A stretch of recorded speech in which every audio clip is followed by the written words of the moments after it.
de setembro de 2017, o programa Memória e História Oral e a Universidade Unimonte entrevistam Marivaldo Pimentel. Marivaldo, boa tarde. Boa tarde. Vamos começar com seus dados pessoais. Local e data de nascimento e o nome dos seus pais. Marivaldo Pimentel, carioca de nascimento, santista de coração. Eu nasci em Jacarepaguá. Eu nasci no Rio, em Jacarepaguá, onde eu me criei. E em 1966, eu me mudei para Santos. O nome dos seus pais? Eu sou filho de Mário Félix Ribeiro Pimentel e Donizete Feitosa Pimentel. Ela de Alagoas e ele de Belém do Pará. Lembranças da sua infância no bairro de Jacarepaguá? Jacarepaguá era um bairro incrível, porque hoje a gente não tem noção do que é em função do progresso. Mas Jacarepaguá era um bairro cheio de casas, sítios, casas grandes, onde as famílias da Zona Sul iam passar o fim de semana, porque era diferente, era uma zona rural, onde se plantava alface, couve, para servir o mercado do Rio de Janeiro. Então, isso tudo hoje acabou. Então, essa memória,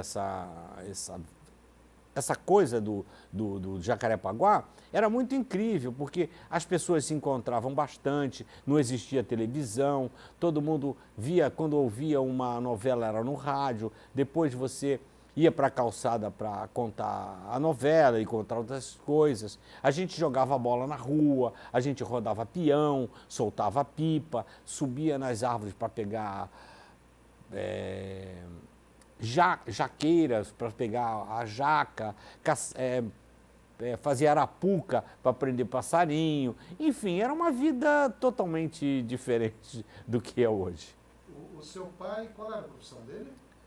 O meu pai, ele trabalhava no Arsenal de Marinha do Rio de Janeiro. E ele era um operário, não tinha uma profissão definida. Ele estudou o primário, o primeiro, o segundo ano só primário, mas ele tinha uma capacidade de doutrinação, de convencimento muito grande e era um tremendo artesão. Ele fazia de tudo. Ele fez sapato, ele fez móveis, ele fez vitrola, enfim, soldadinho de chumbo. Ele tinha uma barraca na feira que ele fazia aos domingos, onde ele vendia essas peças que ele fazia. Então, a minha influência já vem desde essa época de ver ele plasmando, fazendo essas coisas todas. E uma coisa que ele sempre exigia e determinava é que eu estudasse numa escola técnica. Que ele não queria que eu fosse trabalhar. Ele queria que eu estudasse numa escola técnica. E aí vocês vêm para Santos em 66, seu pai e sua mãe também vêm? Não. Você veio sozinho? Eu vim sozinho. Eu me formei na escola técnica como técnico mecânico. E o que é que aconteceu? Como eu vim parar em Santos? Eu já trabalhava no Rio, na IBM. Mas aí eu fiquei sabendo que a COSIPA, que estava começando, foi na escola técnica recrutar todos os recém-formados da área de mecânica, de eletrônica e de elétrica. E eu acabei ficando sabendo disso, eu falei, eu vou embarcar nessa. Eu não quero saber onde é, os meus amigos já tinham ido na frente, eu peguei esse na rabeira, eu vim sozinho. Então aí eu cheguei aqui em Santos e já vim para trabalhar na COSIPA. Então já vim praticamente recrutado para trabalhar na COSIPA. E você já conhecia Santos ou não? Não conhecia nem Santos. Quais suas impressões, as primeiras impressões da cidade? Não, a cidade, eu acho que uma das coisas que eu comento hoje, o motivo por que eu fiquei na cidade de Santos é o seguinte. Eu morava em Jacarepaguá. Jacarepaguá era um matagal. Não tinha nada. Eu nunca tinha ido a Copacabana. Eu nunca tinha ido. Para ir a Copacabana, eu demoraria umas 2 horas. Eu tinha que pegar um bonde para ir até Cascadura. De Cascadura eu tinha que ir até a Central do Brasil. E na Central do Brasil pegar um ônibus para Copacabana. Essa odisseia demoraria mais ou menos umas 2 horas. E quando eu cheguei em Santos, o que eu vi aqui? Uma cidade linda, verão, o Gonzaga assim no seu esplendor na década de 60, muita gente bonita, shows, o Parque Balneário, show de jazz, que eu sempre fui ligado na música, shows de jazz, aquela gente bonita, carros, o Corso, enfim. Eu falei, não vou sair daqui para voltar para aquele mato. Vou ficando nessa cidade. E você já era formado na Escola Técnica Nacional? Eu já era formado em mecânica, o que me deu, não é privilégio. Eu entrei na COSIPA já como um técnico de manutenção. Então, tinha um salário razoável, mas eu cheguei aqui com 0 bala, não tinha nada, não tinha ninguém para me dar R$50. Não conhecia ninguém. Não conhecia ninguém na cidade, não conhecia nada. Eu tive que andar com a bandeirinha Hei de Vencer durante muito tempo. E isso foi importante, porque eu sempre tive uma determinação. Eu sempre quis ser alguma coisa. Então desde da minha chegada em Santos, tudo, o meu envolvimento foi rápido, porque eu já trazia uma bagagem muito grande na área cultural, porque eu tocava um pouco de bateria, eu cantava razoavelmente bem, eu tinha uma formação de dança, enfim, e conhecia... Isso tudo que você aprendeu lá em Jacarepaguá? Aprendi no Rio. No Rio. E dentro da escola técnica, eu tive o privilégio de ser diretor social e organizar 4 shows de jazz e bossa nova dentro da escola técnica. E esses shows de jazz e bossa nova, eles foram muito importantes para mim, como idealizador e formador de opinião, porque esses shows, eles acabaram ficando marca no Rio, porque eu tinha 2 amigos que estudavam comigo, que eram famosos já, estavam começando, que era o Luizão Maia, que foi o baixo que segurou todo o som da Elis Regina, ele era meu amigo de turma, e o Oberdan Magalhães, que era saxofonista, que depois criou a banda Black Rio. Então esses 2 caras já conheciam todo mundo. Isso na Escola Técnica Nacional? Isso na Escola Técnica Nacional. 61, né? Que tu no seu livro. Por aí. Não, foi mais ou menos 62, 63, 64. Mas, o cenário musical do Rio dos anos 60, você Eu vivenciou pessoalmente? Vivenciei pessoalmente tudo.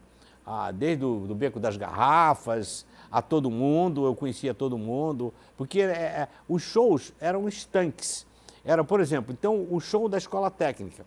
Então, todo mundo que gostava do som ia para a escola. Não sei como, não era tambor dos pigmeus lá do Fantasma, não. Eu não sei como eles... E não tinha WhatsApp. Não tinha WhatsApp, não tinha nada. Todo mundo aparecia. Aí era na farmácia, era na PUC. Então, esses shows iam normalmente... E todo mundo ia de graça, não tinha entrada, os músicos também não tinham cachê, nada. Eu me lembro que organizei shows... tem fatos incríveis. Por exemplo, eu me lembro que o Luizão falou assim, Marivaldo, vamos no Meyer, que tem um garoto lá que está tocando um violão incrível. Aí eu falei, vamos lá ver se o cara tem perfil para o nosso show. Aí fomos na casa do Hélio Delmiro, que foi um dos maiores violão, ele ainda está vivo. E nós fomos lá e era o Hélio Delmiro, aí ele tocou no show de graça. O outro caso também era o Maia, que o Maia falava, Marivaldo, tem um vizinho meu que ele é bárbaro, todo mundo vai para a casa dele fim de semana para tocar e aquilo e pá. E você tem que ir lá para ir ver, para ele tocar no teu show. Aí um fim de semana eu fui para a casa do Maia, e fiquei por lá e fui na casa do cara. Quem era o cara? Egberto Gismonti. Quer dizer, então um negócio assim, mágico. Então eu consegui reunir na Escola Técnica, fizemos 4 shows, com os maiores nomes, Leni Andrade, Dom Salvador, Hélio Delmiro, Egberto Gismonti. O Ivan Lins ainda não tocava, ele ia lá assistir. Enfim, essa coisa toda. E quando eu vim para Santos, isso veio junto, quer dizer, já estava junto. E aí foi uma coisa linda demais, a gente chegar aqui com esse troço todo, e a gente demorou um pouquinho para encontrar, se situar. Mas no momento que eu me situei, foi rápido. Porque quando eu encontrei Roberto Sion, quando eu encontrei a Sônia Rocha Corrêa, onde todo mundo... E para completar, para dar o input geral, eu encontrei o Johnny Alf na praia. Aí quando eu encontrei o Johnny Alf na praia, eu falei, pô, Johnny e tal, pá, como vai? Aí ficou habituê. Ele estava morando na casa de um amigo meu. Estava meio desiludido. Foi na época que ele fez Eu e a Brisa. Ele estava meio desiludido e tal. Aí a gente começou a conversar todo dia. Eu ia para casa do Oswaldo, pá, não tinha piano, não tinha nada. Aí um dia comentando na Cosipa, eu já estava trabalhando na Cosipa nessa época. Aí falando com os intelectuais lá da Cosipa, lá, aí um deles, o Johnny Alf. Eu falei, o Johnny Alf. Pô, vê se você consegue levar o Johnny Alf na casa da Sônia. Eu falei, tudo bem, vou falar com ele, se ele topar, nós vamos na casa da Sônia. Aí quando eu chego lá, tá todo mundo, com todo mundo de babador, esperando o Johnny Alf chegar. Aí foi aquele negócio, quando eu cheguei com o Johnny, pô, aí eu virei que, logicamente, o Johnny chegou, tocou, falou com todo mundo, que ele é um cara simpaticíssimo. Então, tocou, foi aquele negócio bárbaro. E eu fui integrado à turma. A partir dali, daquele momento, eu passei a fazer parte do grupo de Bossa Nova de Santos. Aí foi um negócio bacana demais, porque essa época foi mágica aqui em Santos, foi mágica. Porque tinha uma pintora, que eu acho até que ninguém conhece ela, eu já tentei fazer um trabalho sobre ela, mas nem os familiares se interessaram, aí eu desisti, que é a Mirta Rosato. Era uma casa que existia na Conselheiro Nebra, uma casa... Eles tinham um poder aquisitivo altíssimo, que o marido dela era um cara muito conhecido, o Laerte Rosato, era um economista, um cara que tinha uma facilidade com os negócios, e os dois filhos, que eram Ulisses e Olavo. Então, a casa deles era muito grande, com toda a infraestrutura. Então, o Sion montou uma orquestra. Então, tinham com todos os músicos de Santos e mais um monte que vinha de São Paulo. Então, domingo, era assim que nem a missa. Sabe aquela missa das 6, que todo mundo vai, que é o padre não sei o quê. Então, era aquilo. Então, nós, aos domingos, era a casa da Mirta. Cedinho, todo mundo, as meninas iam lá para paquerar, para ver quem estava tocando, mas o forte era o som. Então o Sion fazia os arranjos. Que ano que foi isso, mais ou menos, você lembra? Isso aí... Nos anos 60 ainda? Foi. Já 70, 70 e um pouquinho, isso aí. E então a orquestra era incrível, aquele negócio era bárbaro, era um negócio... E todo mundo da elite... Você tocava junto com eles? Tocava, eu fazia mais percussão. E qual era a formação? Era o Robertinho? Roberto Sion, Ulisses, Olavo, tinha o Zé Gordo, que era um cara antigo da música, tinha o Mussum, que era um coroa também que tocava pistão, e tinha o Bocadura também que tocava pistão. E no piano, quem tocava o piano, que nessa época o senhor já estava tocando sax, era o Luxim Gaeta, que tocou muitos anos no Tradition Jazz Band. Então, e tinha o Renato Loyola, que hoje ainda é o baixista da Fafá de Belém. Ele é daqui de Santos. E ele, até hoje, a vida inteira ele tocou com a Fafá. E hoje ainda é, e ele era o baixista junto com a gente. Então isso aí era bárbaro. Aquele negócio, domingo ali era o santuário, né? Todo domingo. Todo domingo tinha essa banda, todo domingo. E aí depois vocês passaram para se apresentar em algum grupo? Sim, aí nessa época, por exemplo, que eu estava falando do Johnny, aí o Johnny inventou um show. Então nós fizemos um show no Rádio Clube. Então entrou todo mundo para cantar, tocar. Eu cantei junto com a Marilene, que era uma cara que cantava muito bem. a Sônia, enfim, era uma turma grande e foi um show espetacular. E daí foi indo, né? Os shows foram indo, mas aí com o tempo isso foi acabando, né? Porque um casa, foi para São Paulo, o outro foi, enfim. E hoje nós nos reunimos, a última vez, agora foi acho que há 2 anos atrás, num encontro da Bossa Nova, que o Cássio Laranja organizou, que foi lá onde tem um chorinho, na ponta da praia, no aquário. Sim, no aquário. Então, nós fizemos um show incrível, que veio todo mundo da velha guarda, veio da velha guarda, sim, que nem eu, a Sônia, o Oirã, e foi muito bonito o encontro do povo. Quer dizer, a música acabou, quem virou profissional foi embora, que nem o Renato, que nem a Leuda Silva, que casou com o Robertinho Silva, que foi para o Rio, ficou muitos anos para lá. Sei lá, mais algumas pessoas, o Roberto Sion, que ficou regendo não sei se ainda está regendo aí a Sinfônica Jovem, Antônio Carlos Jobim, quem mais eu me lembro que está na música direto? O Luxim continua tocando em São Paulo. Mas, de uma maneira geral, os contatos foram sumindo e a grande maioria continuou que nem era antigamente, fazendo seu sonzinho fim de semana com amigos. E nessa época você trabalhando, concomitante, trabalhando na Cosipa. Sim, eu trabalhava na Cosipa e a gente era uma coisa de tocar fim de semana, né? E essas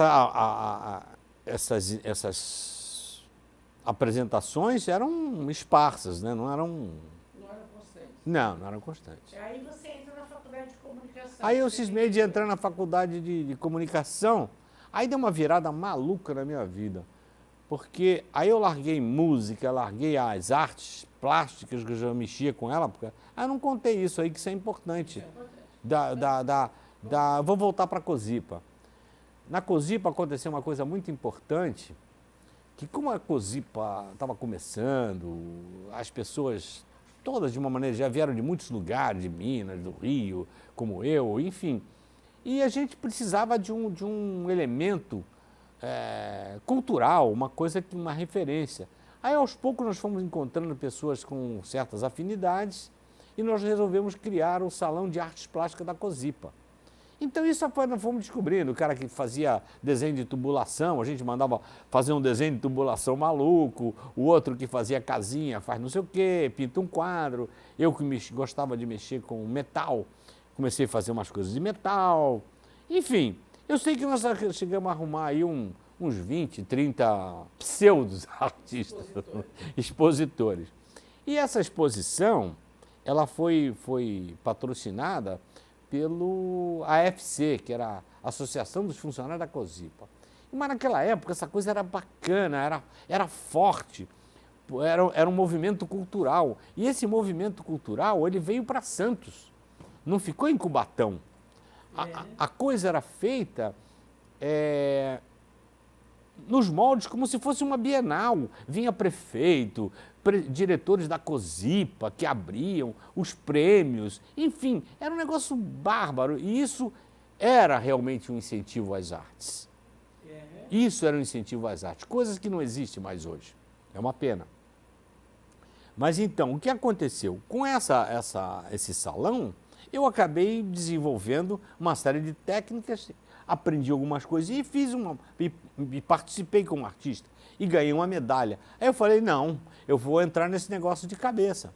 Aí comecei a estudar, fui para a escola, comprei livros e comecei a estudar a arte mexicana, mexer com metal, essa coisa toda. E esses salões, eles acho que chegamos a fazer uns 5 salões desse aqui em Santos. E depois disso aí, isso foi na década de 60, eu sei que em 70, em 70, a Santos tinha não era governo eleito. Não, era um prefeito nomeado. Era um prefeito nomeado, era o Bandeira Brasil. Então esse cidadão, junto com a Edna Perecim, que era muito minha amiga, que tinha uma cultura espetacular, eles me convidaram para fazer uma exposição como artista, individual, isso em 70. Então eu fiquei assim perplexo de de um momento para o outro, eu cheguei em 66, em 70, em 4 anos, eu já estava virando artista na cidade. Então, eu fiz uma exposição muito bonita. E onde foi a exposição? Essa exposição foi no prédio da Prodesan. Coisa lindíssima, aquele prédio estava novinho, que foi projetado pelo Aníbal Clemente, que os amigos, os filhos dele são meus amigos e são grandes músicos também. E então, aquele prédio era lindo. Então, eu fiz uma exposição com um monte de coisas. Agora, o mais legal da exposição foi que eu fiz um happening, que naquela época não existia esse nome. Depois que ele apareceu, hoje já sumiu. Então, eu reuni, como meu pai fazia, todo mundo que mexia com arte. Então, eu trouxe o Geraldinho, que hoje é um mágico internacional, famosíssimo. Meu amigo trabalhava na Cosipa, ele já estava começando a fazer mágica. Era bom para fazer palhaçada lá e enganar os outros. Eu trouxe a turma da música, o Roberto Sion, com a turma toda para tocar. Eu trouxe a Nélia Silva, que era uma cara muito respeitada da cidade, ligada à cultura, à poesia, para falar poesia. Enfim, eu fiz um negócio assim fantástico, que foi uma exposição de arte, mas foi uma participação de tudo, uma coletiva geral. Isso foi muito, muito bacana. Os jornais, eu tenho jornais até hoje, com páginas inteiras falando da minha exposição, o jornal Cidade de Santos, que existia na época. Então aí essa coisa da Cosipa foi importantíssima em Santos, porque ela incentivou muita gente a se dedicar à arte, porque quando você via uma exposição daquela, de operários, de funcionários, você se motivava, e é isso que faz a diferença. E se você não fizer essa coisa... Não, aí vamos voltar então para a faculdade. Aí eu sei que... vamos voltar para a faculdade. Você resolveu fazer publicidade. Aí eu resolvi fazer publicidade e propaganda, porque era uma coisa que eu gostava, era uma... Já estava integrado à cidade. Já estava integrado à cidade, já dominava tudo, era um tremendo artesão, porque outra coisa assim também que eu vou ressaltar, que é muito importante, que eu cheguei aqui sozinho, já falei anteriormente, não tinha dinheiro, não tinha ninguém, meu pai era pobre, minha mãe era pobre, analfabeto, enfim. E eu queria viver, queria chegar. Eu sei que em 4 anos eu consegui virar artista na cidade e comprar um kitnet diferente. A gente, por exemplo, na Cosipa, o máximo que eu tinha contato era com um chefe de departamento. No metrô, não. Eu fui trabalhar com a cúpula do metrô, desde o presidente, que era o Plínio Asma, meu amigo até hoje, enfim... O Plínio Asma foi na Cosipa também. Foi presidente da Cosipa também. Meu amigo até hoje. Então, essa gente toda era diferente, o papo era outro, entendeu? Eu que tive que correr, eu me sentia assim no início, ó. Assim, Aí depois eu cheguei junto, porque eu tinha bagagem. E o que eu fiz no metrô? Uma coisa que foi legal. Eu tive a oportunidade de juntar o útil ao agradável. Depois que eu me formei em publicidade, aí eu fiquei meio doutor em cinema, em computação, em fotografia, e o metrô estava começando. Então eu tive a oportunidade de trabalhar junto com relatórios gerenciais, em fazer filmes técnicos, mostrando como é que faz as manutenções. Então eu fui introduzindo, como eu sabia, e como eu não precisava de cineasta, porque eu sabia filmar. E eu também entendia da mecânica. Então eu sabia o que era bom mostrar. Então foi um prato cheio essa ida para São Paulo. E sem contar, mas eu nunca morei em São Paulo. Eu subi e descia todo dia. Não morri. E se nesses... Olha só, uma coisa que eu acho bacana pra caramba. Eu sou casado há 43 anos com a mesma mulher. A Tênia Mara. Uma pintadinha incrível. Uma cultura fantástica. Nesses 30 anos que eu trabalhei de São Paulo, se ela me ligou 5 vezes, me ligou muito. Porque eu treinei, não é que eu treinei, eu criei a necessidade, tem limite. Bateu o carro, seguro, pô. Cortou o pé, médico. Não vem me ligar. Porque eu não costuro. Entendeu? Então são coisas que as pessoas hoje, com esse negócio do celular, virou uma coisa, se perdeu a graça. Porque os caras se ligam, às vezes eu venho de São Paulo de ônibus, mamãe, tô saindo da rodoviária, mamãe, cheguei no pedágio, mamãe, tô descendo a serra. Pô, absurdo. Então não é para isso, para encher o saco dos outros, né? Então o metrô foi importantíssimo na minha vida, foi. Porque além de ter melhorado barbaramente meu salário, o nível das pessoas e tudo foi diferente. Foi o que me deu uma abertura para começar a viajar também, né? E aí, lá em São Paulo também você curtia o movimento cultural da cidade ou você só ia e voltava mesmo? Não, eu ia e voltava, mas eu acabava curtindo porque a gente tinha tempo, um pouco de tempo, então eu ia a todas as exposições, tudo era ali perto do Center 3, aquelas galerias, enfim, o MIS era lá embaixo, o MUBI era lá embaixo, enfim, o nível foi tudo, né? A clube de gravura, a clube de artista, não, a coisa mudou E pra... continuava fazendo joia, não, ainda não estava mais tempo aí. Não, foi aí que começou mesmo. Foi em 86, eu fui em 73. Em 80, por que eu parei? Aí eu acabei parando com o cinema, parando com tudo, essas coisas, então eu comecei a voltar. Eu casei em 75. Aí quando eu casei em 75, deu uma mudada, porque a gente tinha que organizar a vida para dois, era diferente. Então, eu Mas casei. você voltou para muitas viagens, né? Não, quando eu casei, aí eu casei, aí eu fiz a viagem de lua de mel, que nós fomos pro... Telemar é santista. A Telemar é santista. É uma gringa santista. Ela hoje está poderosa, ela fala 4 línguas, pô. Então a gente viajou muito. Então a gente começou a viajar depois da lua de mel, que a gente foi para o sul, voltamos, aí fomos mordidos pelo bichinho da viagem, né? Então eu até narro depois eu não falei de livro, não, deixa eu falar da arte, como eu voltei para... Então eu casei, aí eu fiquei nós precisamos nos organizar para ver como estava estabelecendo os tempos. Eu fui trabalhar em São Paulo, ela dava aula, enfim, essa coisa toda. Aí fomos analisando e fomos vendo que sobrava tempo. Então foi quando eu voltei para as artes. Aí eu voltei para as artes, eu fiz um balanço e falei, bom, eu acho que eu vou voltar para fazer um negócio diferente. Eu sempre gostei de bijuteria, mas... Aí eu falei, quer saber? Eu vou fazer joalheria. Aí comecei, por causa da minha habilidade, por causa da formação, por causa do curso técnico, enfim. Aí eu comecei a ver. Aí eu criei um espaço em casa, montei uma oficina decente, porque agora tudo tinha que ser diferente, não podia ser gambiarra. Tinha que ser as coisas montadas de acordo com os padrões para poder ter uma produtividade. Aí eu montei a oficina e começamos a ir tocando. Aí eu sei que em 86, aí me convidaram para fazer uma exposição, já na área de joalheria.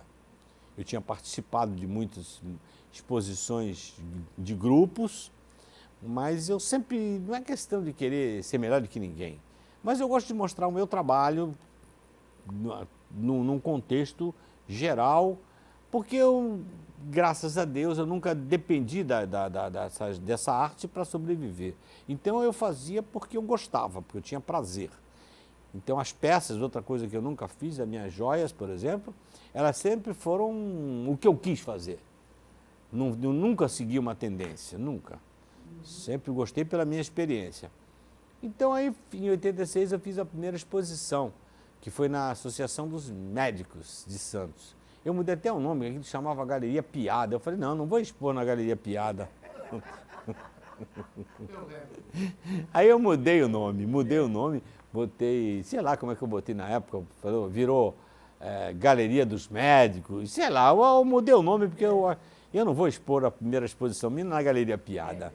Não vou ser uma piada de ninguém. Aí foi uma exposição bacana também, muito bonita.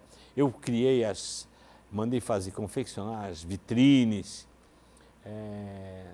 Fiz um vídeo como por causa da influência da Sala Amarela, chamei o Valdir, o Felipe, eles me filmaram e fizemos um vídeo mostrando como se faz uma peça. E outra coisa também que não podia faltar nessa exposição era a música. Aí chamei toda aquela turma da música e rolou uma jam session na Associação dos Médicos. E foi um marco também que mudou. A Galeria Piada virou outra coisa. E daí para frente mudaram o nome. E a exposição foi um sucesso, porque eu vendi bastante. Aí eu vi que estava no caminho certo. Aí foi indo, continuei fazendo, participando de movimentos e tudo. E algumas ousadias, assim, né? Eu me lembro que num determinado momento eu assinava uma revista muito importante de joalheria alemã.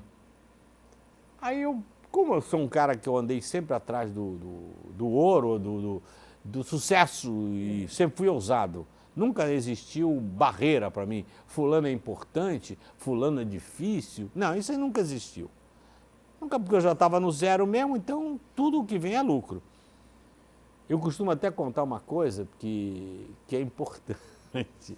Quando eu cheguei em Santos, que eu cheguei magrinho, com 48 quilos, eu chegava na praia, ninguém me via, porque eu era um vermezinho de 48 quilos, feinho, magrelo, pobre, ninguém me via. Mas eu já via todo mundo, já via todo o cast nacional, o cast internacional. Então o que acontecia? Eu chegava no mar, nadava 3 quilômetros, 4 quilômetros, quando voltava, olha lá, o magrelinho dança. O magrelinho nada pra caramba. Aí todo mundo ia mergulhar, dava aqueles barrigão. Eu fazia um revirado carpado, fazia um anjo, olha lá o magrelinho, faz diferente.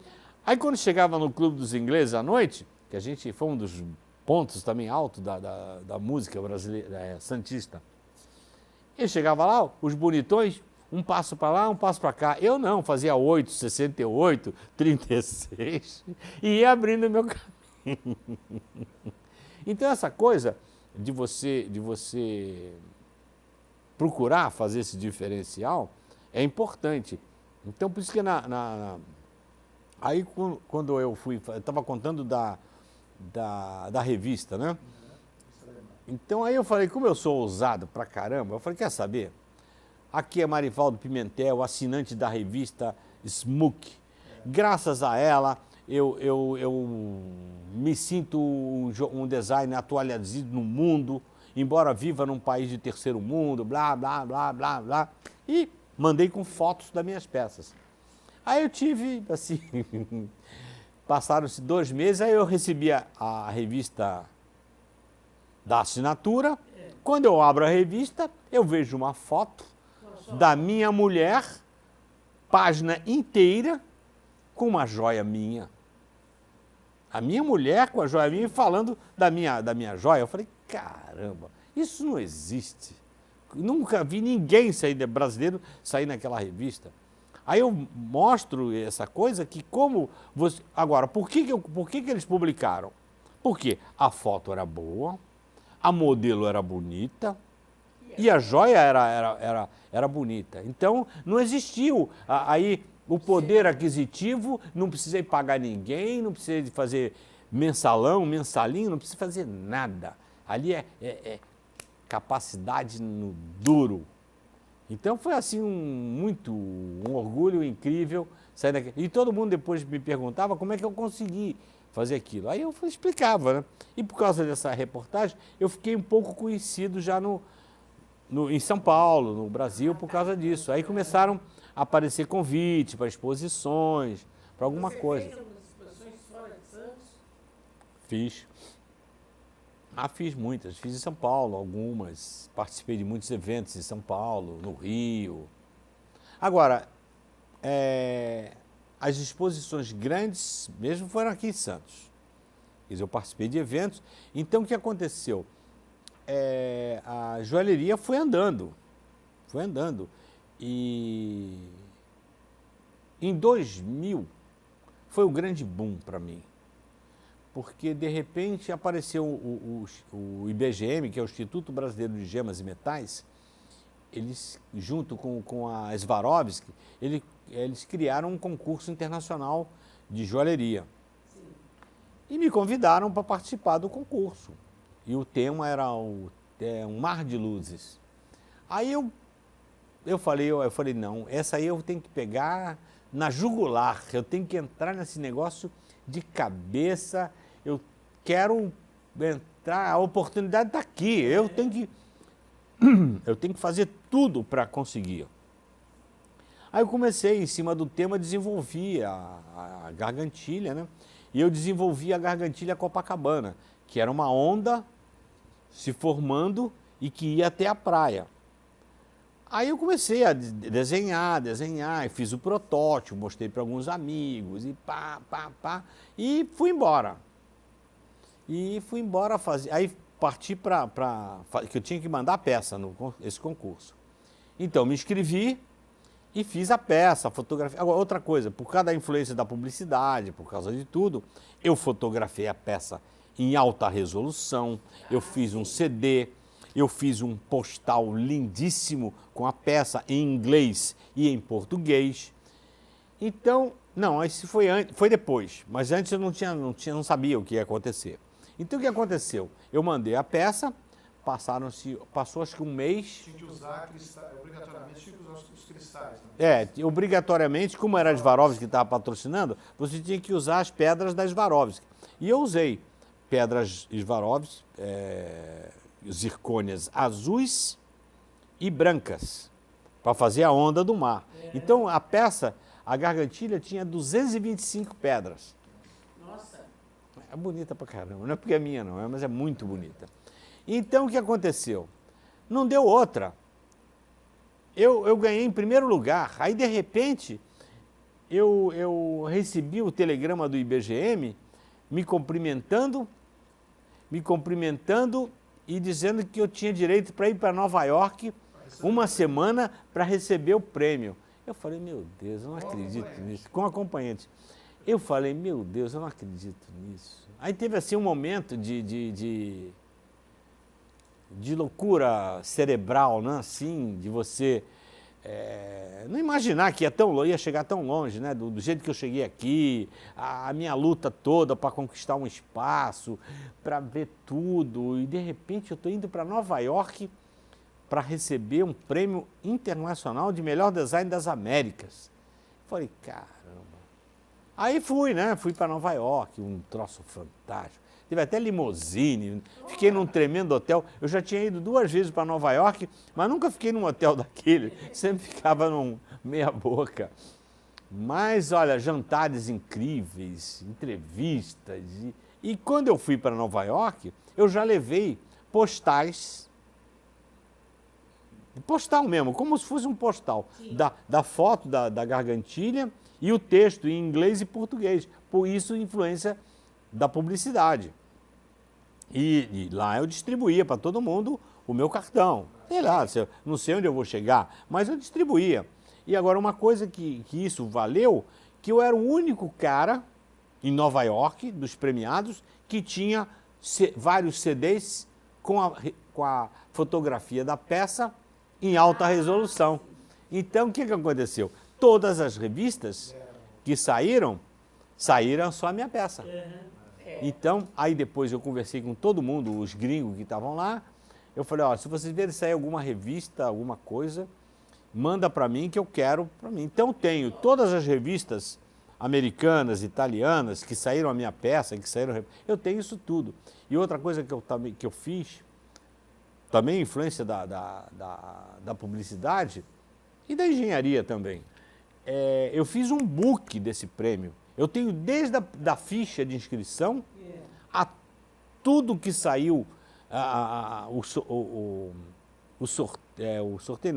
o resultado, as revistas que saíram, tudo, a festa, tudo isso, um book de tudo isso aí.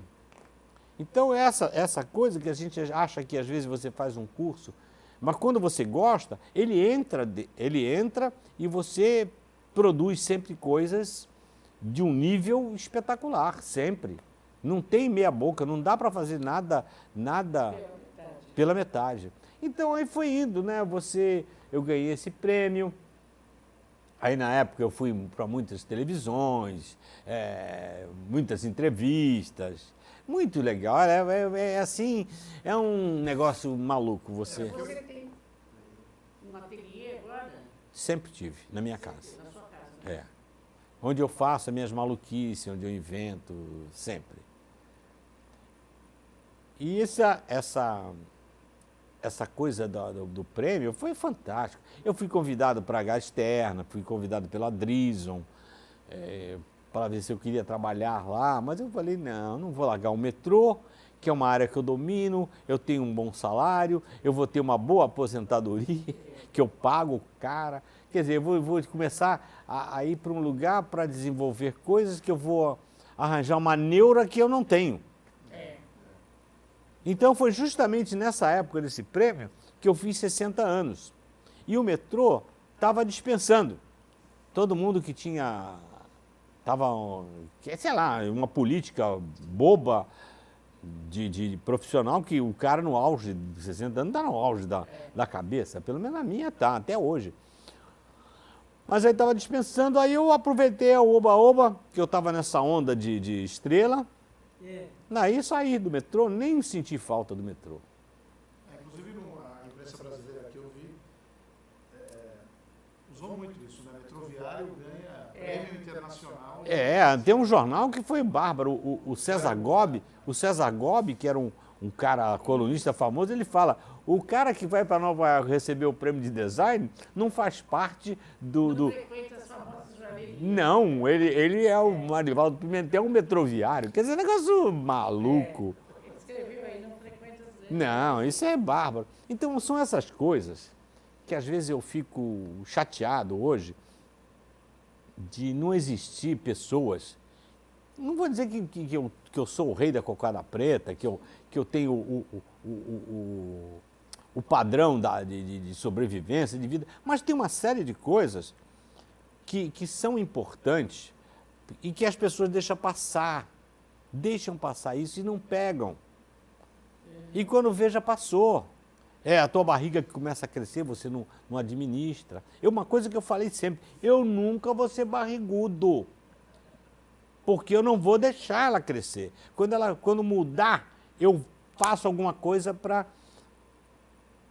mudar essa situação. Então, hoje, aos 75 anos, eu me sinto como um cara recém-formado, buscando todo dia coisas, inventando coisas, querendo descobrir a pedra filosofal. Sim. Coisa que não é normal para um cara de 75 anos.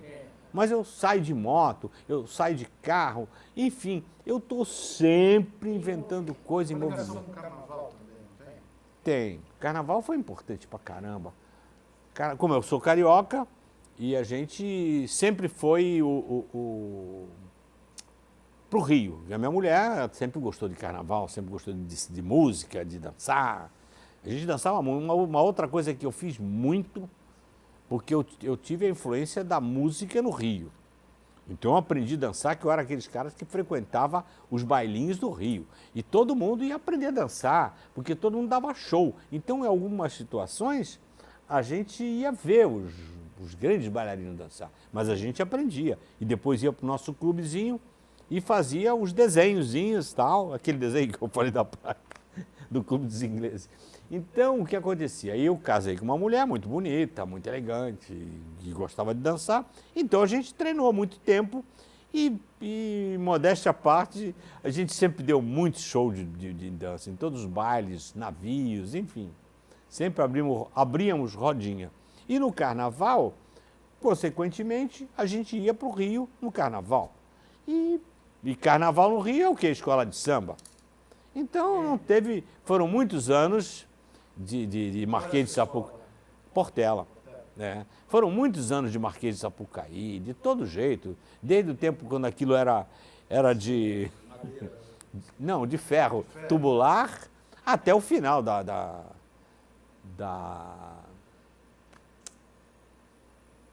do Niemeyer, lá, o projeto do Niemeyer.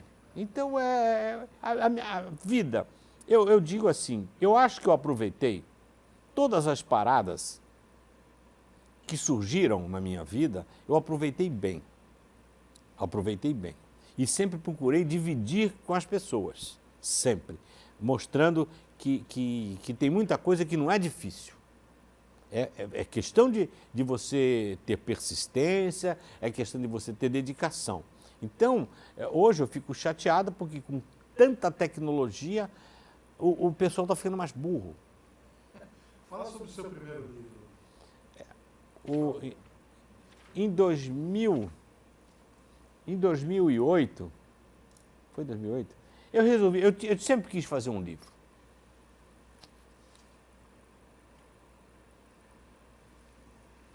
Eu queria fazer um livro. Então, como eu estava bem perto, porque eu já tinha escrito, sei lá, devaneios poéticos, toda a minha vida eu escrevia uma situação meia difícil, escrevia um texto, escrevia outro de alegria, e eu tinha já um número razoável de textos escritos. E como a joalheria começou a dar certo, eu fazendo muitas peças bonitas e tudo, eu sempre fotografando essas peças, e eu sempre fotografei, porque eu tive sempre bom equipamento fotográfico, e eu sempre fotografei. Aí eu selecionei 40 peças e resolvi fazer o livro. Deu um pouco de trabalho? Não deu muito trabalho, porque já estava... Foi só questão de selecionar as peças. E como eu tinha um conhecimento muito grande de diagramação, de cultura, por causa da minha cultura, eu conhecia de livro, eu conhecia de frequentador habitué, porque antigamente a gente não lia o livro, ele não comprava livro, a gente lia o livro na livraria. Era pobre, então você lia 10 páginas, depois ia embora para casa, no outro dia tu lia outro, então, mas manuseava um bando de livros na biblioteca. E isso você, queira ou não queira, entra. Então, aí quando eu fui fazer meu livro, eu já tinha foi em 2008, eu já tinha um conhecimento muito grande de... Joias e Pérolas. Joias e Pérolas. Então, eu resolvi fazer esse livro, Joias e Pérolas. Muito bonito. Então, foi um livro, um papel espetacular. Aí você começava a esbarrar em coisas, por exemplo, as fotos eram boas, mas tinham defeitos. Precisava de ajustes. Aí você procura os grandes profissionais da cidade. Aí chega lá, o cara te pede 50, 100 reais para tratar uma imagem. Eu falo, não, são 40, vai ser uma fortuna, vai inviabilizar meu livro. Mas como eu volto para o iniciozinho do Durango, que não tinha nada, vamos achar alguém. Aí o que eu fiz? Eu comecei a ir lá nas lan houses. Aí um dia eu achei um cabeludinho de 15 anos, que era um demônio no Photoshop. Aí eu falei, ô Luca, ô Orelha. Eu falei, Orelha, você manja disso aqui? O que você quer? Aí eu joguei uma foto. Eu falei, eu quero que você tire um pouco desse brilho aqui. Tira um pouco desse brilho. Aí ele tirou. Eu quero que você tire essas pintas. Tirou. Eu quero que você dê realce mais nisso. Ele tirou. Eu falei, tá bom. Topa fazer 40 fotos? Eu falei, não vou ter saco para fazer tudo de uma vez. Você vai ter que ter paciência comigo. Aí eu tive, né? Pô, eu falei, bom, vou esperar o Luca. Aí ele fazia 5 fotos, depois fazia 2, sumia, voltava. Aí no final, eu falei, eu não podia também infracionar o Luca. Porque senão, que ele era um garoto de 15 anos, depois de chegar com... Eu falei, bom, aí eu peguei um dinheirinho razoável e dei para ele ficou feliz, eu fiquei feliz. E o livro ficou lindíssimo. Aí contratei uma amiga que ela fazia cartão para mim. Ela contratou um rapaz que era de uma agência, que o cara era muito bom de jogar as coisas, mas ele era ruim de português, então errava muito. Então, aí o livro começou a ficar pronto, eu mandava para revisão, aí ele mexia, mas aí não prestava atenção na letra, errava a palavra, aí a Marion reclamava. E tudo foi assim. Eu peguei a Marion, que é uma das melhores de São Paulo, revisoras, famosa, porque ela revisava os livros do metrô. E eu conheci ela no metrô. Então eu negociei com ela, Marion, eu te faço uma peça e você faz a revisão do meu livro. E por aí foi assim, eu fui negociando. Pedi o Michel, que é um tremendo professor de joalheria, para fazer a abertura. Ele fez um texto maravilhoso. Enfim, aí Pô, então o livro ficou pronto. Eu bolei tudo, até coisas que o pessoal não coloca, eu coloquei, porque afinal de contas eu tenho que falar quem eu sou, o histórico, de onde os prêmios, o que eu fiz de exposição. Aí botei até alguns patrocínios que eu não tive, mas eu coloquei para dar um peso maior ao livro. Alguns amigos que ajudaram, que nem a Joia BR, que tem um site que até hoje aparece nas minhas peças, o próprio IBGM, enfim. E foi tudo feito assim. E o livro foi um sucessaço. Eu fiz 1000 livros, foi uma encrenca, um maior besterol fazer 1000 livros, porque é livro pra caramba. Mas aí eu consegui, no primeiro lançamento eu vendi 100 livros. Falei, foi legal. Aí depois eu fiz lançamentos lindos com esse livro. Eu fiz um lançamento com esse livro em Curitiba, que foi espetacular, foi um dos mais bonitos. A livraria Curitiba, ela abriu para mim tudo, com audiovisual, com tudo. Eu fiz palestra, fiz em Brasília eu fiz na Casa Cor, junto com uma exposição. Depois eu fiz em Brasília, Casa Cor, Curitiba, Paraty, eu cismei, que eu tenho que lançar o livro na Flip. Aí eu falei, não é para qualquer pé de chinelo lançar um livro na Flip. Aí na Flip eu não consegui, porque eu não tinha background. Mas eu consegui na Flipinha. É uma Flip para os caras, que está começando, ou sei lá o quê. Aí acabei tendo uma noite de autógrafo na Flip. Tive, lógico que tive. Não, eu não sou fácil. Eu quero. Na cultura, no Conjunto Nacional? Na cultura, no Conjunto Nacional também, foi espetacular. E a outra que foi mais ainda, que foi as minhas origens, que eu fiz no Shopping da Barra, na Travessa, né? Quer dizer, não é para qualquer um. Então eu consegui, eu mostro e falo essas coisas, não é com o intuito de mostrar que eu sou o rei da corpada, já falei isso várias vezes, mas não, é para mostrar que se você tem agora você tem que ter um produto bom. Você também não pode chegar, eu quero construir um castelo, mas tu vai só no lero-lero? Lero-lero não funciona. Lero-lero é para aquele cara que não tem dedo, entendeu? Agora, você tem que mostrar, se você mostra conteúdo, capacidade, todo mundo abre as portas, porque falta, essa gente está morrendo. Essa gente está acabando. Essa gente está acabando. Então você precisa mostrar que você consegue fazer. Agora, você tem que mostrar, senão que você convence. Então esse livro, para mim, foi e para os amigos que adquiriram, quem tem o livro, quem viu, as peças, foi muito bonito, foi muito legal e a qualidade, papel, tudo. Não, perfeito, é um livro que faz jus às peças dele. Não, faz. Então a minha vida sempre foi assim, né, de desafios, e isso aqui foi em 2008. Fala sobre esse agora, o que você está lançando. Então tem muitas coisas. É uma lição de vida. Então eu queria fazer um livro sobre viagem, que eu viajei muito. Eu tive viagens incríveis por todo o mundo. Eu viajei, graças a Deus, eu tive a oportunidade de... Hoje, sei lá, eu conheço país pra caramba, quebrada por todos os cantos do mundo, bem conhecida porque eu estudo muitos lugares. Eu não chego no lugar sem saber o que eu vou ver, eu já sei tudo que tem lá. E hoje é mais fácil ainda. Então eu resolvi fazer um livro, agora, que eu devo lançá-lo agora no dia 29, uma história, uma lição de vida. Eu não estou querendo dar regra de jogo nem para ninguém, não quero. Mas o que eu quero mostrar, que eu mostro nesse livro, é que de apenas um telefonema, você pode conquistar coisas incríveis, como o que aconteceu quando eu comprei um relógio. Uma vez eu vou contar uma história rapidinha, só para vocês terem uma ideia de como você consegue as coisas. Eu comprei um relógio de marca, foi no México em 86, depois do terremoto. E esse relógio tinha 2 pulseiras. Aí, de repente, eu não sabia como eu ia adquirir. Aí eu escrevi para a Suíça, o cara falou, me manda $200 que eu te mando a pulseira. Mas em 86, acho que essa pulseira não ia chegar. E eu ia perder os $200. Aí eu resolvi, como ousado que eu sempre fui, ligar para a Embaixada da Suíça.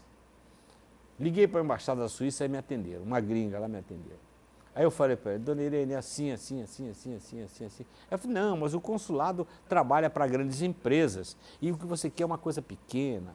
Eu falei, dona Irene, a senhora nunca vai à Suíça? Aí ela riu, eu falei, a gringa se ferrou comigo. Aí a gringa falou, tá bom, vem um dia aqui no consulado para me mostrar o que você quer. Aí eu fui no consulado e levei o relógio, mas levei também aquela revista, que eu ainda não era assinante dela, a revista Schmuck. Ela, por que você quer essa revista em alemão? Eu falei, não, que eu sou designer de joias e eu queria essa revista porque ela é importante. Ah, para assinar é fácil, pá, ela fez na hora, assinei a revista. E a pulseira, ela pegou os dados da pulseira e deixou para pedir. Aí passou algum tempo, ela falou, vem daqui a um mês, aqui no consulado. Eu falei, não, um mês é muito tempo. Vocês nunca deixam a coisa ficar longa. Você sempre diminui. E aquele negócio da gente se ver sem dar cartão não existe. Então, o que eu fiz? Eu liguei para eles, depois de uma semana, liguei, dona Helena, eu vou ter que ir para a Europa a trabalho, não dá para ir essa semana? Aí ela falou, dá. Aí você, então tá bom, vem. Aí eu fui, mas já levei uma mala, comprei uma mala lindíssima, enchi de peças e fui para o consulado. Cheguei no consulado, mostrei, ela viu as peças, falou maravilhosa e tal, espera um pouquinho, vem comigo. Aí fomos para uma sala, ela botou uma toalha, espalhou todas as peças na mesa e chamou o corpo consular. Eu vendi quase tudo. Eu vendi 10 mil reais. Cara, aí eu fiquei assim abobado, saí de lá com, né? Agora, o grande detalhe, a dona Irene trouxe a pulseira do relógio, a dona Irene assinou a revista e ficou minha amiga. Eu fui jantares na casa dela com o presidente da Volkswagen, presidente da Pirelli, e enquanto ela viveu, eu frequentei a casa dela do Morumbi e a casa dela de Guarujá. Então, isso foi apenas um telefonema. Então, isso que a gente tem que colocar na cabeça, você não pode subestimar, nem se achar o mané, o pobre coitado. Não. Você vê aquela lorona, você fala, eu quero aquela lorona. E vai lá, cara, mostra o teu currículo. Agora, sem currículo é complicado.